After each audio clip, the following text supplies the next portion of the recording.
How's it going, guys? It's Mouseball, and this is the AttackMouse Nation, and welcome to Motoring with Mouseball.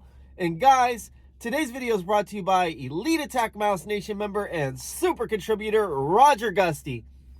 Elite AttackMouse Nation member and super contributor J.G. Mopar. And Elite AttackMouse Nation member and super contributor Denise Shumko. Now guys, today we're going to talk about the Need for Speed Unbound story. And obviously I'm going to have some gaming footage right here in the corner or as the main screen, depending on what you guys would like to see. But at the end of the day, I want you guys to not only understand why Mama Mouse and I are enjoying this game quite a bit, but why Need for Speed Unbound is by far one of the best titles to ever come out in a long time.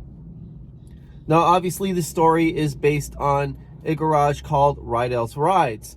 And Rydell, who is a old school hot rodder, petrol head, gearhead, however you want to call it, he's basically the owner of this garage and has adopted a girl named Jasmine, which is kind of funny because I named my Corvette Jasmine, and you, who is the player. Now, obviously, you can customize your player to be any way or anyhow. You know, it doesn't matter.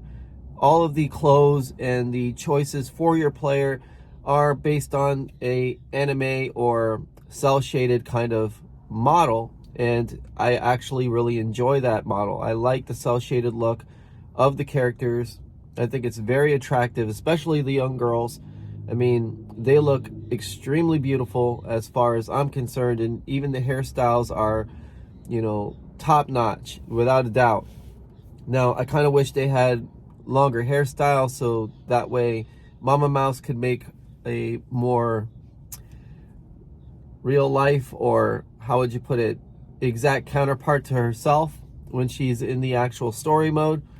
But hey, we get what we get, we deal with what we deal with. So regardless of the fact, the game starts out with you and Rydell and obviously Jasmine trying to bring the garage to the top, you know, get more exposure for it, go out there racing. And obviously Jasmine is someone who has lots of ambition, has big dreams, but really doesn't want to put in the work. She'd rather get to the top through the most shady and most uncomfortable and unsatisfying ways that you could ever think of. Now, obviously, she gets into a relationship with someone named Alec, and Alec plots and schemes to steal all the cars out of your garage. And that's exactly what happens. And Yasmin, 2 years later, or Jasmine for that matter, they call her Yaz in the game, she ends up becoming the organizer and head honcho of a street racing group that organizes street races and meets across Lake Shore. Now, the thing is that you, 2 years later, are running around in a Skyline and basically running errands, dropping people off, doing things to kind of bring some money to the garage, because the garage is not really making any profit. So as you meet a young girl at a meetup called Tess, Tess is actually bankrolling you and bankrolling the garage. And as you keep on street racing and doing lots of illegal activities that get you plenty of heat from the cops, well, the garage starts to get some exposure. And that's where you start to go to these qualifiers and work your way up to not only gathering more cars, but obviously getting your original car back from Jasmine, who actually stole your original car, which is quite crazy. But at the end of the day, the story has a lot of cringe commentary in it. It's slightly wholesome if you really think about it. And honestly, the story arc could have been a whole lot better and could have brought out a much better look for the series. I mean, in my opinion, had the garage been failing, and had you had no choice but the street race to bring enough profit to the garage, but didn't really want to do it, you were reluctant about going out there and breaking the law, that would have been much better. But the way Need for Speed tries to make up with this is the fact that there's somebody running for a political seat in your city, like mayor or, governor, and they're hardcore against street racing. They're hardcore against this. So they feel like they can inject some wokeness into the actual game and make it to where, hey, you know what? You're trying to fight for your freedom, and the cops are overzealous about the street racing and the meetups and everything else like that. So to me, Need for Speed Unbound, it's an addictive game. It's a great game. The story's pretty good. The commentary is not so good. It's very Gen Z like, which honestly, if you really want to get down to it, it's not even remotely Gen Z like. It's actually just young kid like. Because if you really think about it, all young kids said bro or bra or any of these other, terms that most young people use to not only communicate with their friends and communicate with others, but I mean, it just seemed like a bunch of people got together in a boardroom and said, what do young kids act like in this generation?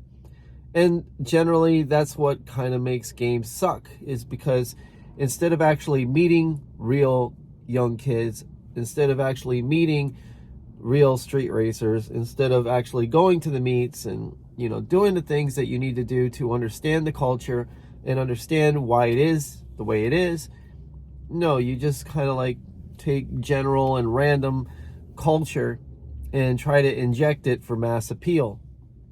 And if the game were more based on the real culture of car customization, of street racing, of actual racing in general, a lot of these games would be so much better, but unfortunately, the only thing I can say about Need for Speed Unbound is, despite the story and despite the actual cringe commentary and all the stuff not being completely right with it, it is addictive. It is a lot of fun.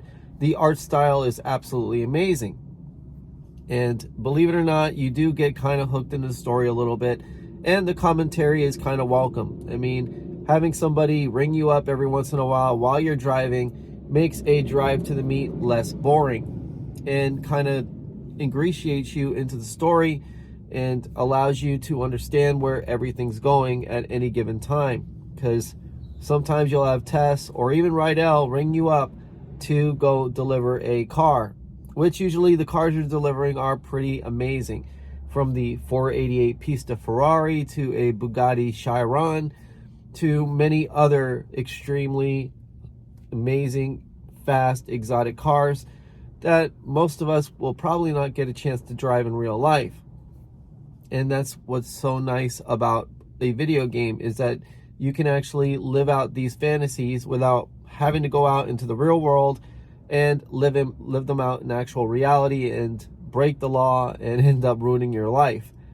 I mean, obviously, all of us have that little dark side in us, and, to make life exciting, you might go out and do something a little crazy or even something a little stupid to take away the monotony and the, just outright boringness of life, make things not so mundane. But the thing is that honestly, is that really worth it? At the end of the day, are you really willing to put up everything that you've worked so hard for just so that way you could have a quick shot of adrenaline and end up in a jail cell, courthouse, or wherever the government decides to put you? So honestly, guys, for right now, the story is pretty decent. I would pretty much give it a 5 out of 10. And we're going to talk about the police in the next episode of this comprehensive breakdown, why the Lakeshore police are the way they are, why the heat levels rise up every time you go to a meet. And then after that episode, we'll be talking about the cars, which is my favorite part, and obviously Mama Mouse's favorite part. So guys, stay happy, stay healthy, stay wealthy, and remember, when you're writing your own story, make sure it ends on a great note. Take it easy, guys. Mouseball out.